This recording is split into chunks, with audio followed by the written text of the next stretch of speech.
What's up, George? What's going on in the House of Craze tonight?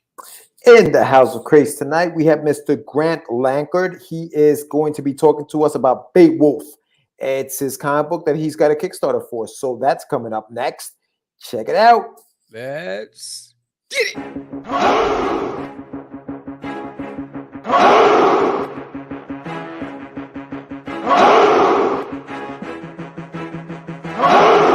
We are the only show for independents all around, giving you a platform to spread your word all over town. Catch the Craze is the place to promote to your fans with the dream of Medina and Sam the Crazy Man. Subscribe to our show and never miss an episode. It's time to get your mans, listen to us on the go. Updated every week, we never miss a day. Join the squad, come on in. It's time to catch the Craze. If you are an independent, catch the Craze. Making moves on your own, catch the Craze. On your grind in the streets, catch the Craze. Join the movement, catch the Craze.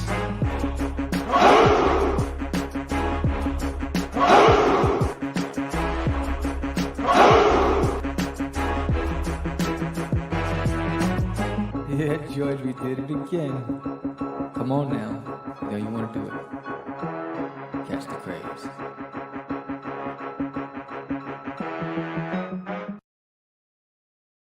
Welcome to Catch the Craze Podcast. I'm your host with the most, Sam the Crazy Man Vera, and I am with George, the Dreamer, Medina. What's happening, everybody? Welcome to another exciting episode of Catch the Craze. We are live with another Kickstarter, and I see we have a little sneaky guest over here, Mr. Duty in the house. Hello. That's the plush toy that you would get if you pledge to the Kickstarter campaign that's going on live for Duty. But before you do that, and if you are interested in hearing about independent artists, whether it be in music, comics, or anything independent, please hit that subscribe button, like, and hit the bell so that you know when we're going live. Tonight, we're going to have a special guest, Mr. Grant Lankard, who is the third time on this show. He is a repeat offender, as we like to call him, and he's been on the show. This is the third time. Episode 241, 327, and now 386. So for all of those who want to check out some of the stuff that we've talked to Grant before about, check that out. But what's going on with you, Sammy? What's happening, my brother? Crazy has arrived. Ooh, yeah. Johnny in the house. What up, Johnny? Let's support my brothers from another mother. Johnny. And Vega and Jorge Medina Hay. And pleasure to see my toilet. Yes. It's good. I've been busy. Busy. Yeah. The weather's unpredictable out here in Texas. I've been busy promoting this campaign. Doing what Grant is doing. The hitting the circuit. Pimping myself on the streets, getting out there. I think it's like 27 podcasts now. Gotta do it. It's nuts. Tomorrow's a long day. I'm going to be on Indie Comics Explained right after they're on our show tomorrow night at 8:00. That's right. So they're on at 8 with us. Then we're on with them at 9. So tomorrow's a long day. Big shout out to Keith Gleason and Johnny C. They'll be on the show tomorrow night at 8:00. So make sure you check that out. Yeah. Check out their channel. Awesome. These guys are legit. Yeah, legit. The coolest. Keith actually holds a comic book convention, and forgive me, Keith, I don't know the name of the convention right off the top of my head. I'll search it, and but yeah, he's got a convention that he does that he actually promotes. So that's kind of cool coming up later on this year. I think he's still doing it. We'll talk to him about that tomorrow. But yeah, my brother, so Duty. So talk to us about there's an alien in my toilet. What's going on so far? What you got? Any updates? What are some updates? We're like a train that keeps chugging away. We're at 54 backers. We're still not at goal yet. I think it was like 84%, or I think that's what it was. I'm not sure. So we're still pushing it. It's all ages. So all ages is always a lot harder than your traditional comic to push. Which is why I'm surprised, especially in this toxic era that we're in, where there's just so much, tension. That people would not want to lighten up the mood and laugh with duty. It's an all ages comedy series. It's fun for the whole family. It has 4 pages of activities and puzzles and trivia. But yeah, so thank you for the 54 backers. There's a lot more than what we did with Forbidden, and so we're just hoping that the next 2 days we can have that goal in. And so that we could start working towards the stretch goal. And as a bonus incentive, if we get to one of the two first, if we get to 150 backers or 5K, then one lucky backer is going to get this 6-inch duty. Is going to be custom painted by me. Look at that belly. Look at the belly. Look at that belly. Look at that. That's loving in the oven, bro. That's loving in the oven, right? So one lucky person, I'll raffle this off. This custom duty figure. Again, this is there are 10 prototypes, which I'm pitching. And Sam, give yourself the screen so we can see that thing better. Give yourself the screen. Yeah, I want to check that bad boy out. Hold on. Oh, Sam. Bang! There you go. So let me I think the lighting. Let me move that light. It's tough to see him, right? Like there is detail in the face. It's just hard to see it in the light. Yes, it's hard to see with the light because you know what? Because the computer. Oh, let me angle it there. Boom. There you go. Oh yeah, look at that. Yeah, look at the collar. So this is military duty. Is that who he is? This is military duty. And he actually makes his appearance on issue number 2. Yeah, it's hard. The light's crazy up in here. Because you're in the cockpit. They still got you in. I'm still in the cockpit, So because we haven't made goal, they won't let me come back to Earth. Damn. So I have to stay aboard this ship as we orbit the planet. And from time to time, after they allow me to do this, and then gotcha. And then what they do is, he puts me outside and he has me floating in space. As punishment until we make goal. Gotcha. His emperor's no joke. Yeah, no, he's no joke. Well, are they feeding you though? You look like you're getting fed. Yeah, they do. They're making sure I'm healthy because they wouldn't need to communicate. Right. But he did say that if we don't make gold, then he'll just let me float. Oh, okay. So he may just lose you completely. That's it. Yo, so I need you. Help me. Yeah. Help me. You gotta make the goal. We gotta get duty those uranium chips to head back to Uranus because this, it's tough up here, bro. Yeah, I hear you. I hear you, dog. You know what it's like when you're trying to pee in space and then it floats and you gotta dodge it so it doesn't hit you. Matrix stop. Matrix stop. It's like yeah. They didn't warn me the first time. I don't know how it works up there in space, but yeah, I took your word for it. That's crazy. Yeah, that's nuts. Wow. So all right. So listen. So we're about what were we at? 1264, I think, right now. Yeah, we're at 1264. 54 backers. Now you added a couple of bundles over the weekend, and you added a couple of things the last couple of days. So the Sam special was very popular. That we had 4 people scoop that up this weekend. I just put down the duty special, which is all encompassing. Some feedback was, there's so many options. Can we get everything in one spot? So I did a special duty, which is a huge savings. If you do the math and you break everything out individually, you're going to save a lot of money. Yeah. So I did that. And then there's a podcaster in the indie comic creator and podcaster special. So this special allows you to get the book and the trading cards and also get a month of free advertising on Catch the Craze podcast. So that means you get a 30-second commercial each week for a month on Catch the Craze podcast, promoting either your podcast or your comic book if you're an indie creator. So you get the best of both worlds. So there's that special there as well. So there's an incentive for everybody. There's a retail bundle. There's an educator's bundle for his teachers. So there's a lot of options. Yeah.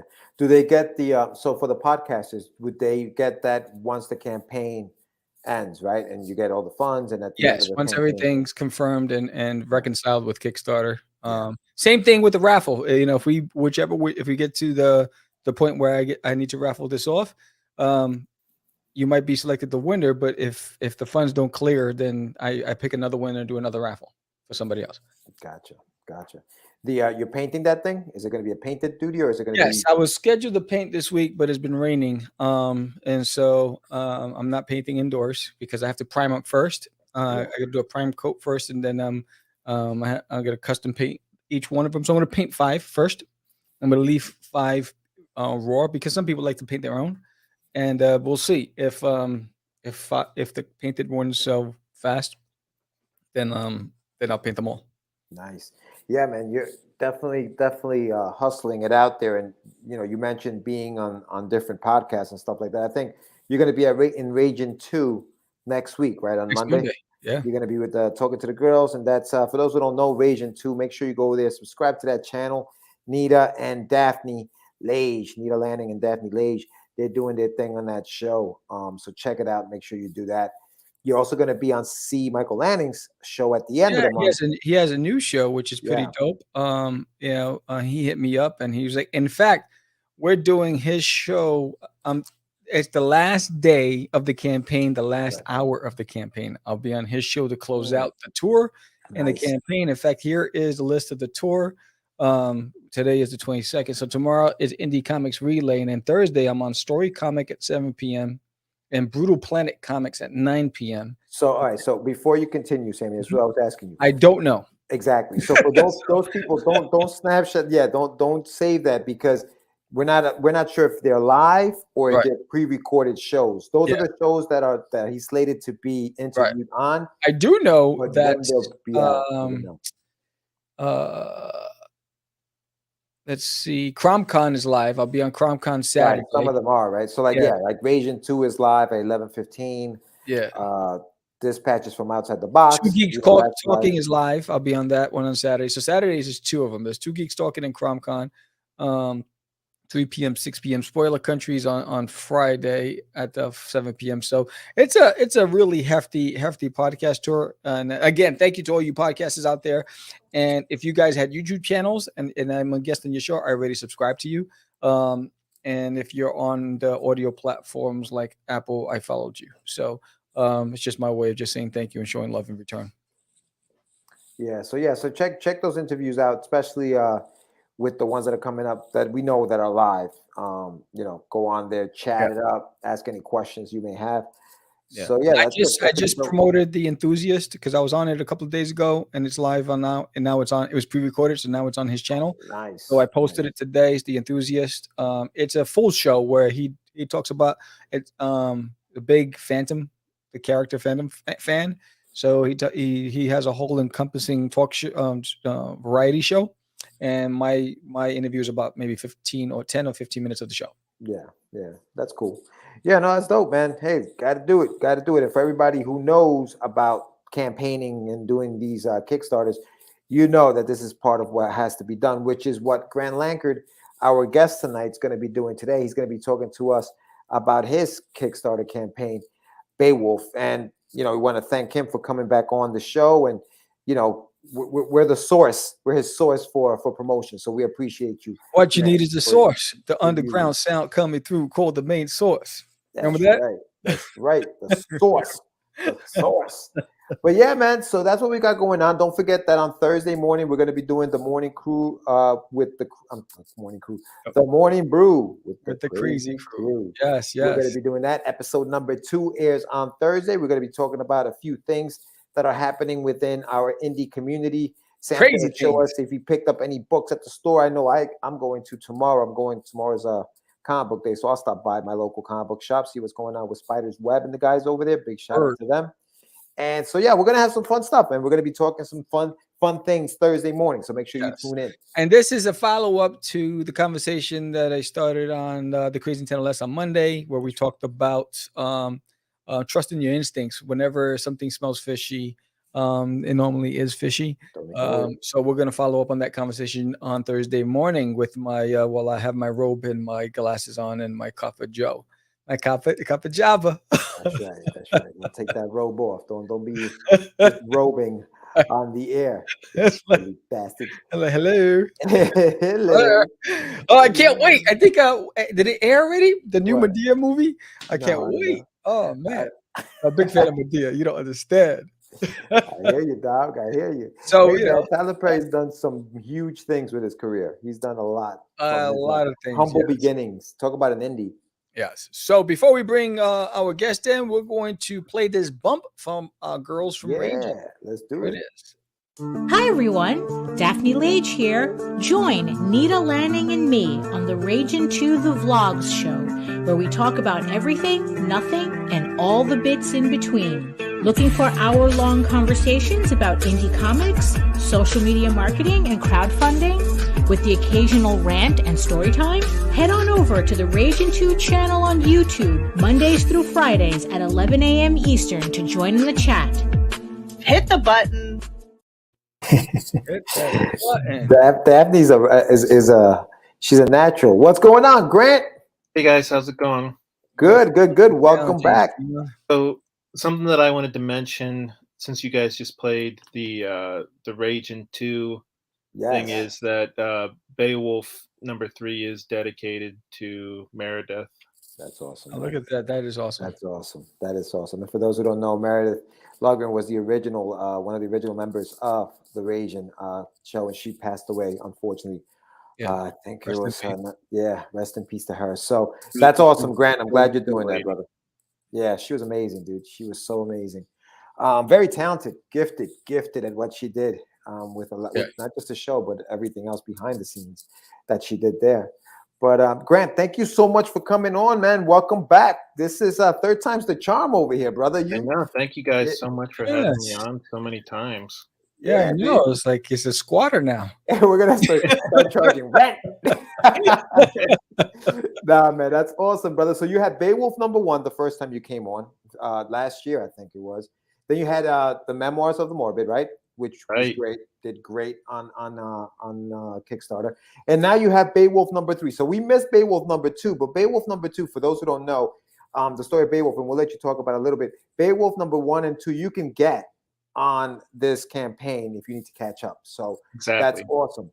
But yeah, so tell us what's been going on, Grant. What's been going on since the last time you were on the show a few months ago? Well, you mentioned already. We did Memoirs of the Morbid. We not only put that on Kickstarter, we got it fulfilled, and that was a pretty big success. And now we're coming back with Beowulf #3. Other than that, just I think the same stuff everybody's been doing, right? I mean, we're still kind of in quarantine, but not really. Right.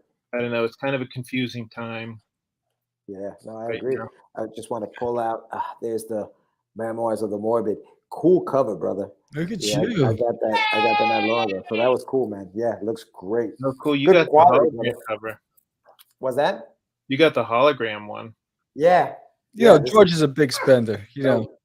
Yeah. Nah, man. I tell Sam all the time, man. George got deep pockets. You know, for every 10 campaign he backs, I back one because I'm a brokepreneur. George is living the vida loca. Nah, dude. Listen, I told you like off the air. If I like a campaign that we're talking about, you got my money. Like you come on here, it's almost like a guaranteed pledge. As a matter of fact, I already pledged to Beowulf #3. So just so you know. Yeah, that's right. I think I remember seeing that. Yeah, dude. Yeah, I love it, man. I love it. I support you guys. And you got a twofer. You got both of us. I think I need to sign up for Alien in my toilet. Yeah, dude. Yeah, you gotta become a dudester. What's up with that? A dudester. Yeah, brother. I mean, listen, you know what it's like to be on the tour and doing all of these things. What have you found has been the hardest thing about being on the tour and the best thing about being on these tours and doing these podcasts? The hardest thing, a lot of times it seems like a lot of these podcasts and YouTube shows ask like the same questions. So I end up having to like answer the same question over and over. Like you guys are pretty good, but there have been some where it's just like, you're answering the same questions over and over again. The best thing is getting to talk with all my fellow indie comic creators, and getting advice, kind of talking shop, that sort of thing. Yeah, no, I agree, man. I agree. I actually, it's funny that you say that because when you do, and Sam, you've been doing a lot of these interviews. It's true. The questions become a little redundant. What are some of your favorite questions though? Like, do you have any favorite questions or questions that you're like, wow, I haven't been asked that and I like that one? I honestly, the question you just asked me, nobody's ever really asked me like what I enjoy and don't enjoy about Oh, cool. doing publicity. I mean, obviously, I'd rather be working on my comic book than doing Yeah. publicity. I hear you. But I hear you. I mean, sometimes it's kind of nice. You get, like I said, you do get to talk to your fellow comic book creators, Yeah. and I guess share war stories is kind of a way of Yeah. wording it, right? Yeah, no, I agree. You know what it is too? I think so. You've been on the show a few times, so I think the rapport is a little different. Whereas when you go on a Right. show for the very first time, they want to know a little bit about you. And listen, don't get me wrong. Sometimes you got to do that because the audience is different. So the people who maybe tuned in 11 months ago have no idea who Grant Lankard is. We know that, but Frozen. they don't know. What happened? I was frozen there for a second, but I think I'm good now. Oh, okay, good. Crazy has arrived. Oh, Michael San Martino, welcome, Michael. Hey, So yeah, Mike. Grant. Yeah, Mike's always on the chat. I love it. Yes. So tell us a little bit about Beowulf. I mean, this is what we're here to talk about. So where are we with Beowulf? So Beowulf is the story of Mooney. He's an 8th century wizard reincarnated as a cat, and he and his owner Hazel, they have simultaneous visions of a dragon waking after 1,000 years. So it's Mooney's idea to go after the legendary dragon slayer Beowulf, who unfortunately has been reincarnated as an unemployed 30-something slacker. So the first 3 issues are pretty much them getting him ready to go up against the dragon, which we're not going to see in issue 3, but we're going to see that in issue 4, him going up against the dragon. Nice. So so it's an ongoing story, right? Obviously, or do you have like a point where it ends and maybe you can pick it up somewhere else, or how This are you working? this storyline is going to finish after 6 issues, but I'm sure there's going to be more stories to come after that.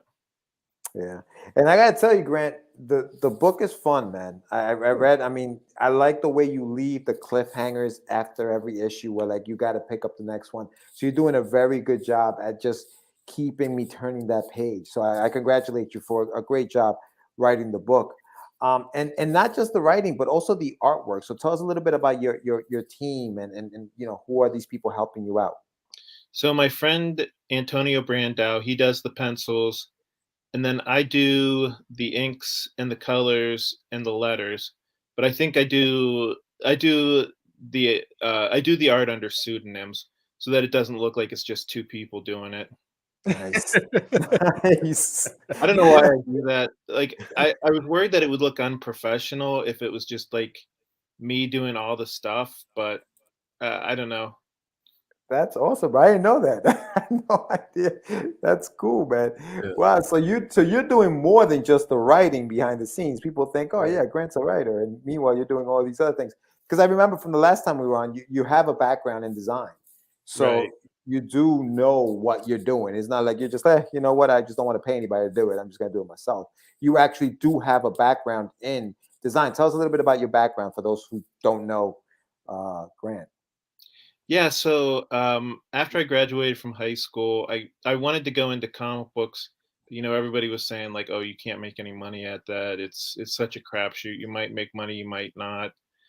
So I ended up going to school for graphic design because that felt like it was kind of related, but not. But you could still make money at it. Like everybody told me, "Oh, it's a creative field. It's a creative field," and it really isn't. Everybody comes to you, they already have their idea planned out. Nobody comes to you with and just says, "Oh, I don't know what I want to do. Do you have any ideas?" Right. So yeah, it's kind of a really boring cubicle job, and so I was kind of miserable doing that for years and years. And then when the quarantine happened, I definitely had always wanted to make my own comic book. And I thought to myself, if I don't do this now, I'm never going to do it. Yeah. Right. Did you find it difficult, like as far as the writing part of it? Because I know you knew the design part of it, but did you find putting this story together and putting these ideas that are in your head onto the page and making them make sense for the reader? Did you find that was challenging? Um, the hardest thing I think is editing. I don't know. Do you guys have trouble editing your stories down? I think some say that's where the writing starts, right, in the editing process. And I think that that's where you actually get to see if it's making sense for me. I don't know about you, Sam, but for me, I think the editing is actually where I can actually go in there and say, okay, now I don't need this. I can take that out. I can put this here. So I enjoy that, but I think I think that can get hard because then you don't know what to take out. You know, they say, yeah, kill the baby sometimes, and you don't know what to take out and what to keep in.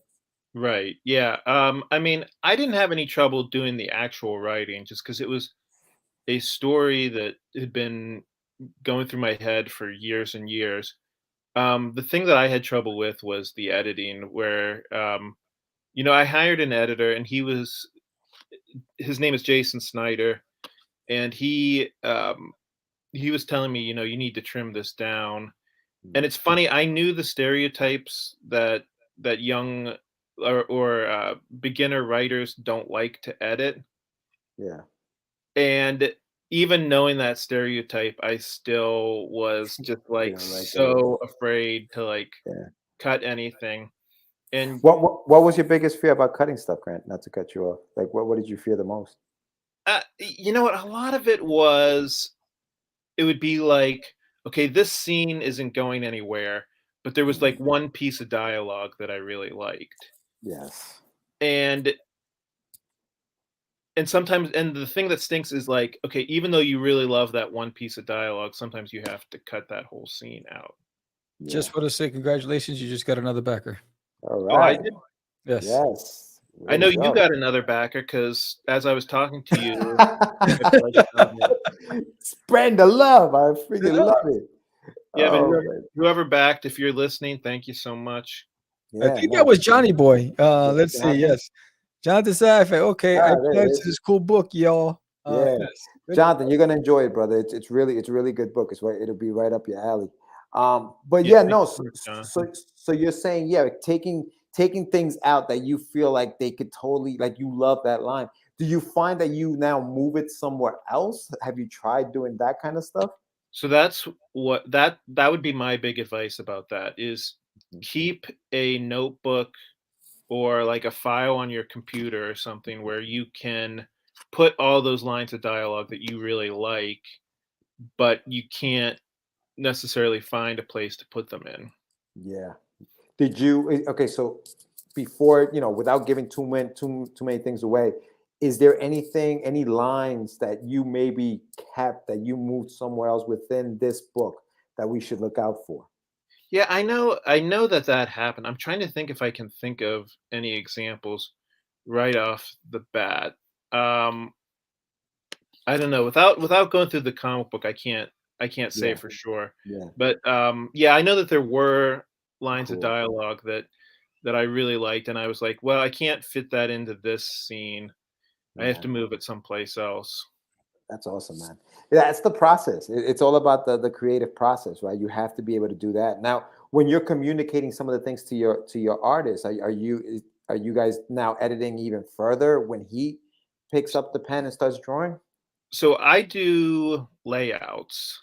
Okay. I don't know if other writers do that.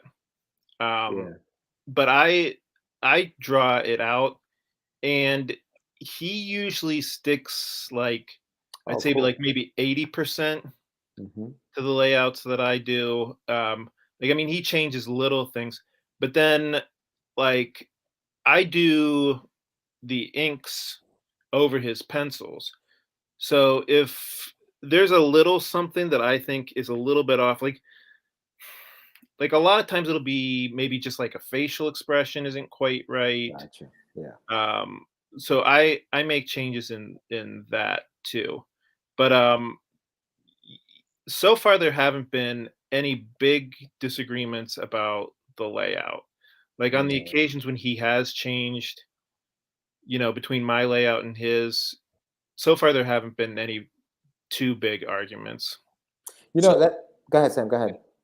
you were talking about your process and editing, but so from your first book up to your current state, what has changed in your creative process, and what were some of the takeaways that you took from the first time to now, and some of the best practice that you use?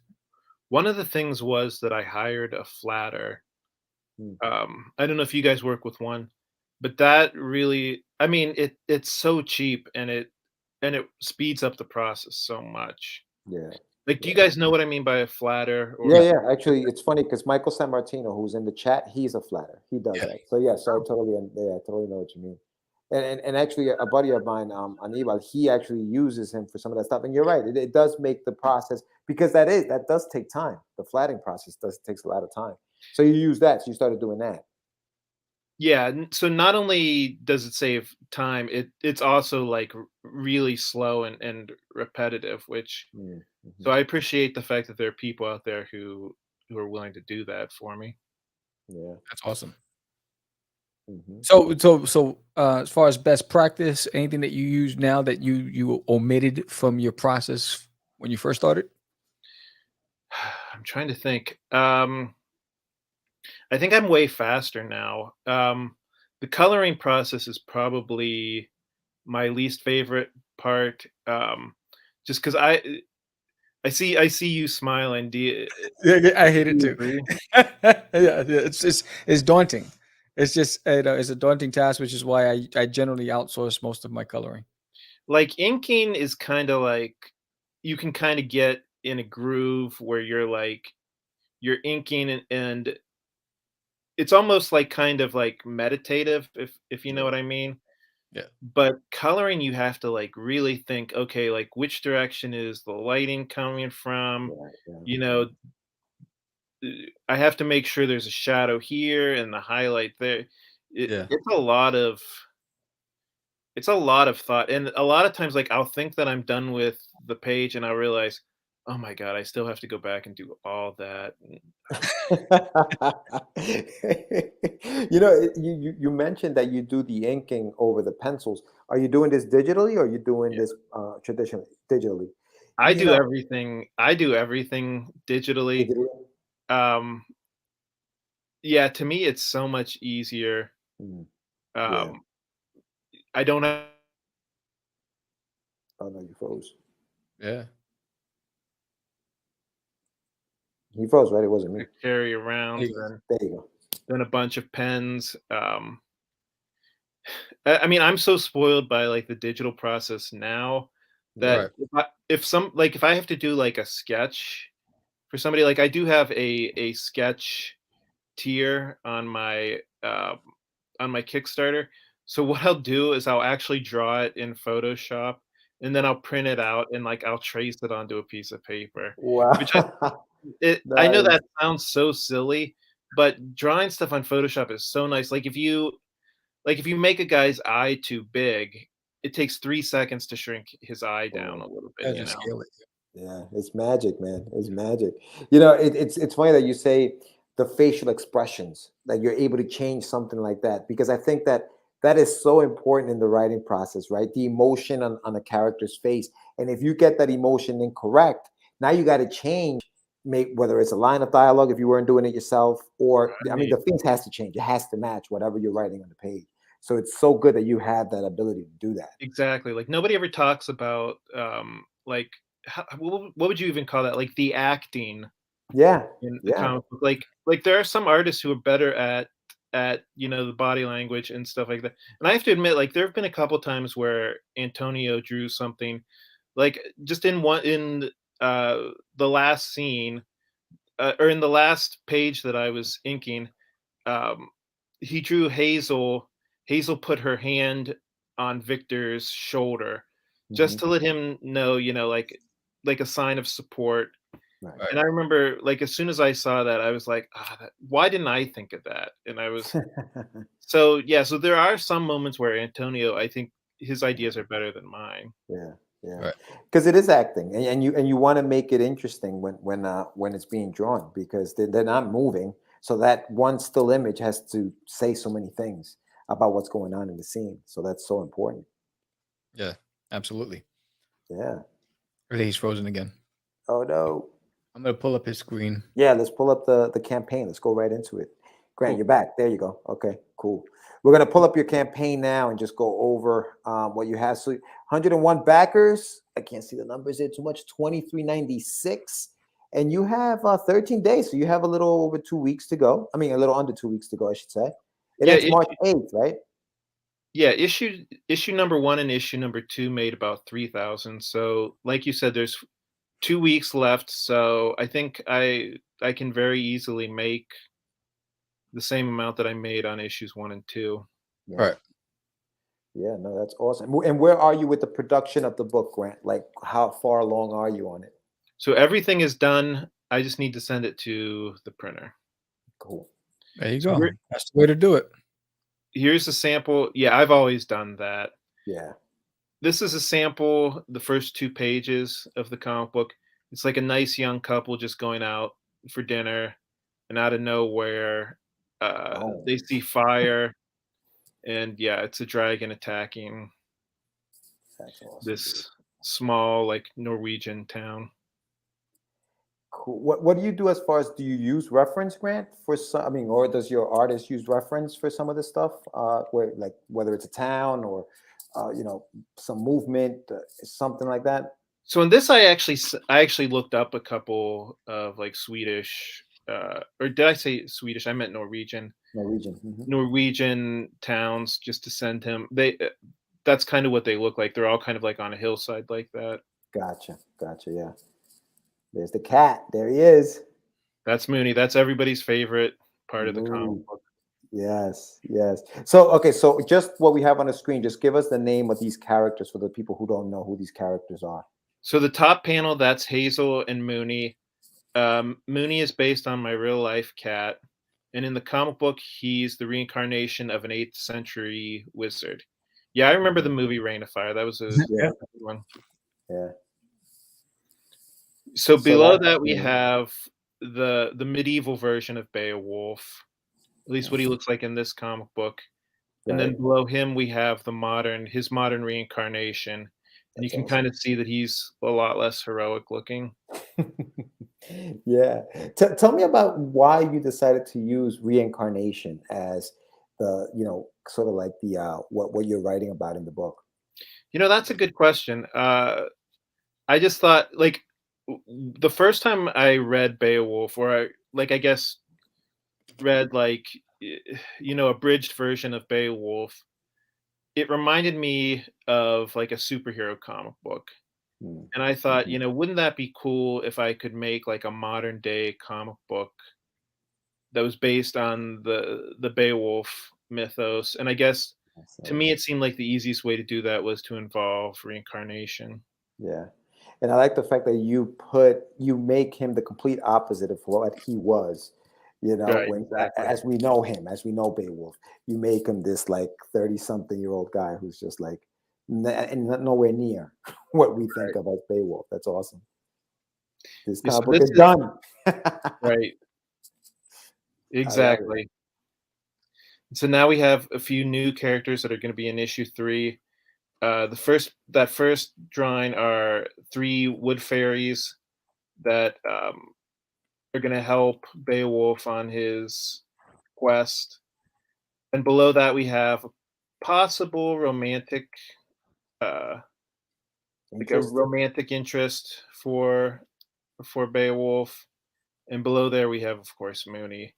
Mooney is trying to train Victor about how to go after this dragon. That's good, man. I like that. You got what people are saying. Yeah, it's a fun read. I'm telling you, it's a fun read. And I'm not just saying that because you're on the show. I really did enjoy the book. And I'm glad that you're still, and that's the thing, right? As an independent creator and artist, getting these books out is very tough. How do you do it? Like, if somebody was asking, damn, this guy's got 3 issues, how did he do it? Do you have any tips or any secrets that you can share for the people out there who are trying to work on their comic who just can't get it done? What are some of the things that you can help them out with? So the first thing I would tell them is just do it. Because I talk to so many people on Instagram, Twitter, who ask me that. And when I talk to them, it almost seems like they're trying to talk themselves out of doing it. You know what I mean? To be honest with you, if I'd known how much work it was ahead of time, I maybe wouldn't have started doing it. So maybe it was a good thing that I didn't know. The other thing that I would say is you don't have to have everything right away. Like you can start doing like stuff one little thing at a time. Like for instance, you guys have your YouTube channel. And I remember like a lot of comic book creators, they have a YouTube channel. And that was very intimidating to me. Like I was like, okay, do I have time to do that and make a website and, continue writing and drawing? You do one thing at a time. Like you start out, you don't have to have t-shirts, like convention booth posters. Just do one thing at a time. Like, and you can go like you can add something like once every 2 or 3 months. Like you start off with a Facebook page, then eventually you get a website, then eventually you get like a podcast, and then like eventually you get t-shirts. Like on this campaign, we're going to introduce t-shirts for the first time, which is just something that I've wanted to do for a while, but I'd rather, not rush into the process. You know what I mean? Yeah. No, that's awesome, man. Because you're right. It does get overwhelming sometimes. You think, oh, I got to get all of this done, and nothing gets done because you're just overwhelmed by everything you got to do. So that's excellent. That's excellent advice. Oh, look at that. I like the color you chose. It's that color of the t-shirt? Yep. Oh, okay. Yes. Nice. It's different. Yeah. St. Patrick's Day parade. Here I come. Dude, so different. It is. It really is. And you got some stretch goals. Are those stretch goals? The trading card, bookmarks, and posters? Right. Awesome. I think we'll probably get the trading cards. The bookmarks is going to be a little bit harder, but right. I got you. It'll be fun. No, but trading cards sound like fun. What's the premise behind the trading cards? What are you doing with the trading cards? Are just collector's items, or are you actually using them for something else within the story? No, I was a 90s kid. I don't know if you guys were. Mm-hmm. Do you remember when Marvel used to sell the Marvel trading cards? Yeah. Yep. I remember the Joe Jusko set that they used to have. Yep. Joe just goes from Pittsburgh. Yeah. Yeah. Yeah, I collected all of those, and nice. I was like, you know what? If I ever get to do my own comic book, I want to do trading cards, and so that's why trading cards are an option on there. And you just started those for this campaign, right? For the stretch, as far as a stretch goal, because I don't think were they available on the other campaigns? They were for issues 1 and 2. I didn't meet the goal for issue 2, but I did meet the goal for issue 1. Gotcha. Yeah, no, it looks great, Grant. And you know what? The advice that you're giving about, just making sure that A, just get it done. B, take your time. I mean, just do everything, don't do everything all at once, because you're thinking you have this big empire and you're going to create everything all at once. Take your time with it. I think that's excellent. And what is Michael saying here, Sam? Hold on a second. Says, I don't know if this question was asked, but why the title Beowulf? Because it's public domain. I notice a lot of creators are pulling from public domain. Fur 2 is another one I've seen on Indiegogo. So that's interesting, Michael. A couple people actually tried to talk me out of calling it Beowulf, just because of what you're saying, that the fact that it's public domain. So a couple different people said to me, you do realize you're not going to be able to copyright the name Beowulf. And my philosophy on that is, if like somebody wants to steal my idea, that means I must be doing something right. You know what I mean? Mm-hmm. Now, as far as why Beowulf, It was a story that I read when I was a kid, and I really liked. The thing that I liked about it was it reminded me of like a superhero story. Right. Um, so that kind of blew my mind. The idea that, you know, all of these ideas are kind of, I don't know what the word is, I guess, like kind of like cyclical, where Mhm. it's like, um, you know, we don't really invent anything. We just put our own spin on the same couple of archetypes. Yeah. Right. But I Yeah. think a workaround for something like that would have been like a subtitle, like Beowulf the something or whatever, because that then at least now it's an original. Yeah. I think the where Michael has a valid point is it's the title itself. It's like so you know if you ever get into that situation where now you have an issue, you might have to think of something where you had add a subtitle that's part of that symbol. Yeah, I think you're right. You know what I also like, Grant, is I think that you have something in that Mooney character. And while Beowulf is the name, right? Mooney Mhm. can almost be like your crypt keeper, where like Right. you have the story of Beowulf, but Mooney is kind of like the character you can pull out of that story and use them for other things. So I think that either way, I mean, I think that something like this is just a way to introduce the world who doesn't know who Grant Lankard is as a writer, artist, creator, and then move on from there. I think the name is one thing, and I think Beowulf, everybody knows, or most people know who Beowulf is and know the story of Beowulf or whatever. But I think that it's a great way just for you to kind of get your foot in the door and say, "Hey, look, I can do this." You know what I mean? I'm a writer, guys. Check this out. Word. So Yeah, yeah, for future issues or mini series, I'm definitely gonna do like spin-offs. Yeah, I do remember the Christopher Lambert Beowulf. Um, what was I saying? Oh yeah, so I yeah, definitely want to do spin-offs with Mooney and Hazel. yeah, And something else is, you know, because the story involves reincarnation, I can do all types of different Beowulf stories. I yes, can do yes, Old West Beowulf, I can do Viking Beowulf, Victorian Beowulf, whatever. yeah. And I gotta tell you, man, and the reason why I say also with those characters, because those as much as I loved Beowulf and I love the title Beowulf and I love what you're doing with the character, it was those two characters, right? It was Mooney and it was a young lady that actually really I was like, oh, these are some cool characters. Like what's gonna happen to them? Like I was concerned for them as to what's going on in the story. So I think you have something really good here, Grant, and Thanks. I'm glad that you're continuing to do it, and I'm glad you have a finished book and you're putting it out as you finish it rather than, hey guys, help me complete this thing, because sometimes it takes longer than we think, and now we're a year into I it. did think about science fiction Beowulf too.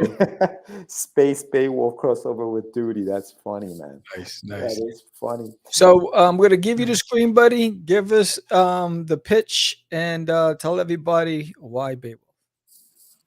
Okay, Beowulf is the story of Mooney and his owner Hazel discovering that a dragon has woken after 1,000 years, and them going after the reincarnation of Beowulf, who doesn't turn out to be the great hero that they thought he might be. Yeah, so we're on issue 3 right now, but if you missed issues 1 and 2, don't worry, you can still get copies of those.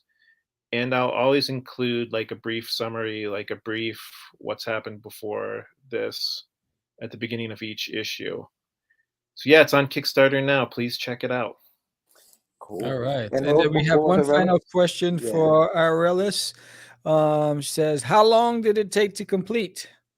So I keep getting reminders on Facebook, people saying it was almost this time last year that issue 1 came up on Kickstarter. And so of course, so I'd been working on that about 2 or 3 months before I put it on Kickstarter. So I'd say about the first 3 issues took me about a year, and 3, maybe 4 months. Yeah. There you go. Yeah. Outstanding. Yeah. Thank you, buddy, for coming on Cast the Craze. You're always welcome. Thanks for having me, guys. Yeah. Yeah, man. Congratulations again on another successful campaign. You got the Midas touch, so keep it going, and we can't wait to see what happens with you in the future. And congratulations with there's an alien in my toilet. I mean, I know it hasn't funded yet, but it seems like it's going to, like, in the next couple days.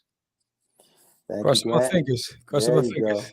Thank you, buddy. Grant, thanks so much, buddy. And like, you know, you're welcome anytime, man.